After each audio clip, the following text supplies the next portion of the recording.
شروع اللہ کے نام سے جو بڑا مہربان نہایت رحم والا ہے۔ الف لام را، یہ اللہ کی کتاب اور قرآن روشن کی آیتیں ہیں۔ کسی وقت کافر لوگ آرزو کریں گے کہ اے کاش وہ مسلمان ہوتے۔ اے محمد صلی اللہ علیہ وآلہ وسلم، ان کو ان کے حال پر رہنے دو کہ کھا لیں اور فائدے اٹھا لیں، اور طول عمل ان کو دنیا میں مشغول کیے رہے، ان قریب ان کو اس کا انجام معلوم ہو جائے گا۔ اور ہم نے کوئی بستی ہلاک نہیں کی مگر اس کا وقت مرقوم و معین تھا۔ کوئی جماعت اپنی مدت وفات سے نہ آگے نکل سکتی ہے نہ پیچھے رہ سکتی ہے۔ اور کفار کہتے ہیں کہ اے شخص جس پر نصیحت کی کتاب نازل ہوئی ہے تو دیوانہ ہے، اگر تو سچا ہے تو ہمارے پاس فرشتوں کو کیوں نہیں لے آتا؟ کہہ دو ہم فرشتوں کو نازل نہیں کیا کرتے مگر حق کے ساتھ، اور اس وقت ان کو مہلت نہیں ملتی۔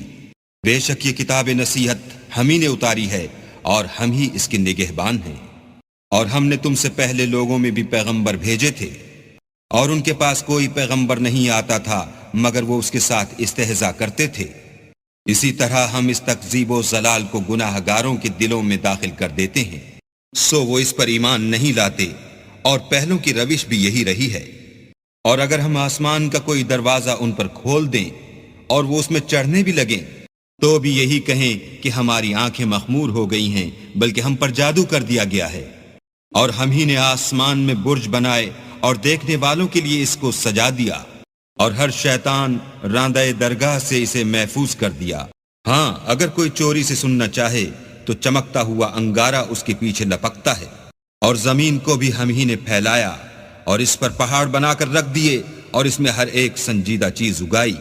اور ہم ہی نے تمہارے لیے اور ان لوگوں کے لیے جن کو تم روزی نہیں دیتے اس میں معاش کے سامان پیدا کیے۔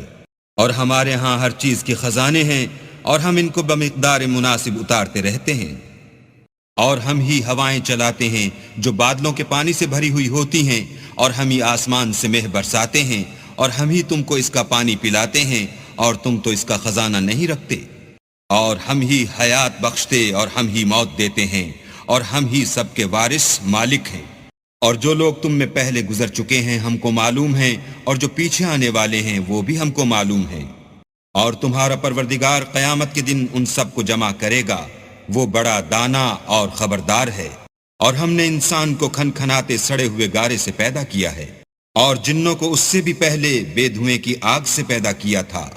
اور جب تمہارے پروردگار نے فرشتوں سے فرمایا کہ میں کھنکھناتے سڑے ہوئے گارے سے ایک بشر بنانے والا ہوں، جب اس کو صورت انسانیہ میں درست کر لوں اور اس میں اپنی بے بہا چیز یعنی روح پھونک دوں تو اس کے آگے سجدے میں گر پڑنا۔ تو فرشتے تو سب کے سب سجدے میں گر پڑے مگر شیطان کہ اس نے سجدہ کرنے والوں کے ساتھ ہونے سے انکار کیا۔ اللہ نے فرمایا کہ ابلیس تجھے کیا ہوا ہے کہ تو سجدہ کرنے والوں میں شامل نہ ہوا؟ اس نے کہا میں ایسا نہیں ہوں کہ انسان کو جس کو تو نے کھنکھناتے سڑے ہوئے گارے سے بنایا ہے سجدہ کروں۔ اللہ نے فرمایا یہاں سے نکل جا، تو مردود ہے، اور تجھ پر قیامت کے دن تک لعنت برسے گی۔ اس نے کہا کہ پروردگار مجھے اس دن تک مہلت دے جب لوگ مرنے کے بعد زندہ کیے جائیں گے۔ فرمایا کہ تجھے مہلت دی جاتی ہے وقت مقرر یعنی قیامت کے دن تک۔ اس نے کہا کہ پروردگار جیسا تو نے مجھے رستے سے الگ کیا ہے میں بھی زمین میں لوگوں کے لیے گناہوں کو آراستہ کر دکھاؤں گا اور سب کو بہکاؤں گا۔ ہاں ان میں جو تیرے مخلص بندے ہیں ان پر قابو چلنا مشکل ہے۔ اللہ نے فرمایا کہ مجھ تک پہنچنے کا یہی سیدھا رستہ ہے۔ جو میرے مخلص بندے ہیں ان پر تجھے کچھ قدرت نہیں کہ ان کو گناہ میں ڈال سکے۔ ہاں بدراہوں میں سے جو تیرے پیچھے چل پڑے، اور ان سب کے وعدے کی جگہ جہنم ہے، اس کے 7 دروازے ہیں، ہر ایک دروازے کے لیے ان میں سے جماعتیں تقسیم کر دی گئی ہیں۔ جو متقی ہیں وہ باغوں اور چشموں میں ہوں گے، ان سے کہا جائے گا کہ ان میں سلامتی اور خاطر جمع سے داخل ہو جاؤ، اور ان کے دلوں میں جو کدورت ہوگی ان کو ہم نکال کر صاف کر دیں گے، گویا بھائی بھائی تختوں پر ایک دوسرے کے سامنے بیٹھے ہوئے ہیں۔ نہ ان کو وہاں کوئی تکلیف پہنچے گی اور نہ وہ وہاں سے نکالے جائیں گے۔ اے پیغمبر میرے بندوں کو بتا دو کہ میں بڑا بخشنے والا اور مہربان ہوں، اور یہ کہ میرا عذاب بھی درد دینے والا عذاب ہے۔ اور ان کو ابراہیم کے مہمانوں کا احوال سنا دو۔ جب وہ ابراہیم کے پاس آئے تو سلام کہا، انہوں نے کہا کہ ہمیں تو تم سے ڈر لگتا ہے۔ مہمانوں نے کہا کہ ڈریے نہیں، ہم آپ کو ایک دانش مند لڑکے کی خوشخبری دیتے ہیں۔ وہ بولے کہ جب مجھے بڑھاپے نے آ پکڑا تو تم خوشخبری دینے لگے، اب کاہے کی خوشخبری دیتے ہو؟ انہوں نے کہا کہ ہم آپ کو سچی خوشخبری دیتے ہیں، آپ مایوس نہ ہوجئے۔ ابراہیم نے کہا کہ اللہ کی رحمت سے میں مایوس کیوں ہونے لگا؟ اس سے مایوس ہونا گمراہوں کا کام ہے۔ پھر کہنے لگے کہ فرشتوں، تمہیں اور کیا کام ہے؟ انہوں نے کہا کہ ہم ایک گناہ گار قوم کی طرف بھیجے گئے ہیں کہ اس کو عذاب کریں، مگر لوط کے گھر والے کہ ان سب کو ہم بچا لیں گے، البتہ ان کی عورت کہ اس کے لیے ہم نے ٹھہرا دیا ہے کہ وہ پیچھے رہ جائے گی۔ پھر جب فرشتے لوط کے گھر گئے تو لوط نے کہا تم تو ناآشنا سے لوگ ہو۔ وہ بولے کہ نہیں، بلکہ ہم آپ کے پاس وہ چیز لے کر آئے ہیں جس میں لوگ شک کرتے تھے، اور ہم آپ کے پاس یقینی بات لے کر آئے ہیں اور ہم سچ کہتے ہیں۔ تو آپ کچھ رات رہے سے اپنے گھر والوں کو لے نکلیں اور خود ان کے پیچھے چلیں، اور آپ میں سے کوئی شخص پیچھے مڑ کر نہ دیکھے، اور جہاں آپ کو حکم ہو وہاں چلے جائیے۔ اور ہم نے لوط کی طرف وحی بھیجی کہ ان لوگوں کی جڑ صبح ہوتے ہوتے کاٹ دی جائے گی، اور اہل شہر لوط کے پاس خوش خوش دوڑے آئے۔ لوط نے کہا کہ یہ میرے مہمان ہیں، کہیں ان کے بارے میں مجھے رسوا نہ کرنا، اور اللہ سے ڈرو اور میری بے آبروئی نہ کیجو۔ وہ بولے کیا ہم نے تم کو سارے جہان کی حمایت و طرفداری سے منع نہیں کیا؟ انہوں نے کہا کہ اگر تمہیں کرنا ہی ہے تو یہ میری قوم کی لڑکیاں ہیں، ان سے شادی کر لو۔ اے محمد صلی اللہ علیہ وآلہ وسلم، تمہاری جان کی قسم وہ اپنی مستی میں مدہوش ہو رہے تھے، سو ان کو سورج نکلتے نکلتے چنگھاڑ نے آ پکڑا، اور ہم نے اس شہر کو الٹ کر نیچے اوپر کر دیا اور ان پر کھنگر کی پتھریاں برسائیں۔ بے شک اس قصے میں اہل فراست کے لیے نشانی ہے، اور وہ شہر اب تک سیدھے رستے پر موجود ہے۔ بے شک اس میں ایمان لانے والوں کے لیے نشانی ہے۔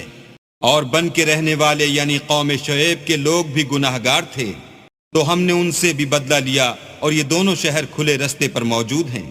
اور وادی ہجر کے رہنے والوں نے بھی پیغمبروں کی تکذیب کی، ہم نے ان کو اپنی نشانیاں دیں اور وہ ان سے منہ پھیرتے رہے، اور وہ پہاڑوں کو تراش تراش کر گھر بناتے تھے کہ امن و اطمینان سے رہیں گے، تو چیخ نے ان کو صبح ہوتے ہوتے آ پکڑا، اور جو کام وہ کرتے تھے وہ ان کے کچھ بھی کام نہ آئے۔ اور ہم نے آسمانوں اور زمین کو اور جو مخلوقات ان میں ہے اس کو تدبیر کے ساتھ پیدا کیا ہے، اور قیامت تو ضرور آ کر رہے گی، تو تم ان لوگوں سے اچھی طرح سے درگزر کرو۔ کچھ شک نہیں کہ تمہارا پروردگار ہی سب کچھ پیدا کرنے والا اور جاننے والا ہے۔ اور ہم نے تم کو 7 آیتیں جو نماز میں دوہرا کر پڑھی جاتی ہیں، یعنی سورہ الحمد اور عظمت والا قرآن عطا فرمایا ہے۔ اور ہم نے کفار کی کئی جماعتوں کو جو فوائد دنیاوی سے متمتع کیا ہے، تم ان کی طرف رغبت سے آنکھ اٹھا کر نہ دیکھنا، اور نہ ان کے حال پر تعسف کرنا، اور مومنوں سے خاطر اور تواضع سے پیش آنا، اور کہہ دو کہ میں تو اعلانیہ ڈر سنانے والا ہوں۔ اور ہم ان کفار پر اس طرح عذاب نازل کریں گے جس طرح ان لوگوں پر نازل کیا جنہوں نے تقسیم کر دیا، یعنی قرآن کو کچھ ماننے اور کچھ نہ ماننے سے ٹکڑے ٹکڑے کر ڈالا۔ تمہارے پروردگار کی قسم ہم ان سے ضرور پرسش کریں گے ان کاموں کی جو وہ کرتے رہے۔ بس جو حکم تم کو اللہ کی طرف سے ملا ہے وہ لوگوں کو سنا دو، اور مشرکوں کا ذرا خیال نہ کرو۔ ہم تمہیں ان لوگوں کے شر سے بچانے کے لیے جو تم سے استہزاء کرتے ہیں کافی ہیں۔ جو اللہ کے ساتھ اور معبود قرار دیتے ہیں، سو ان قریب ان کو ان باتوں کا انجام معلوم ہو جائے گا، اور ہم جانتے ہیں کہ ان کی باتوں سے تمہارا دل تنگ ہوتا ہے۔ تو تم اپنے پروردگار کی تسبیح کہتے اور اس کی خوبیاں بیان کرتے رہو، اور سجدہ کرنے والوں میں داخل رہو، اور اپنے پروردگار کی عبادت کیے جاؤ یہاں تک کہ تمہاری موت کا وقت آ جائے۔